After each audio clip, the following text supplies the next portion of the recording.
L'actualité très riche du PSG avec les comparutions des casseurs, le titre de champion et la retraite de Beckham. Un départ que le président du club parisien a évoqué lors d'une conférence de presse ce matin. David souhaite s'impliquer dans le projet du club. Il croit dans le club, il croit en ce projet. Au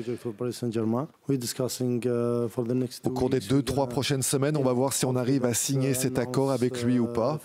Moi, j'espère vraiment qu'on pourra continuer à travailler ensemble. La porte est grande ouverte. On souhaiterait l'accueillir à bord. On verra bien ce qui se passera. David Beckham ne sera donc plus footballeur pro à la fin de la saison. La star anglaise de 38 ans raccroche les crampons. Je voulais finir au top, affirme le joker de luxe parisien qui va garder un agenda chargé. Gaël Biche, Camille Chelpy. Qui, à part David Beckham, peut jouer au foot en costume sans être ridicule? Quel joueur, hormis le Britannique, essuie tous les regards aux quatre coins du monde?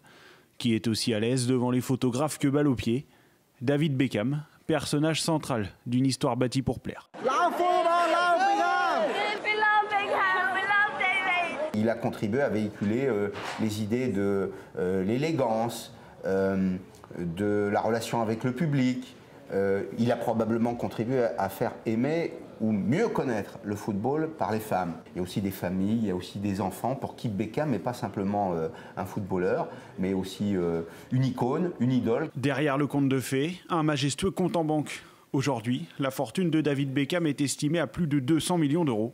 La pub lui rapporte plus d'argent que le football. Ce sont les produits dérivés, c'est aussi les restaurants de David Beckham à Londres. On se précipite pour dîner chez David Beckham et donc tout ça, ça fait monter les prix.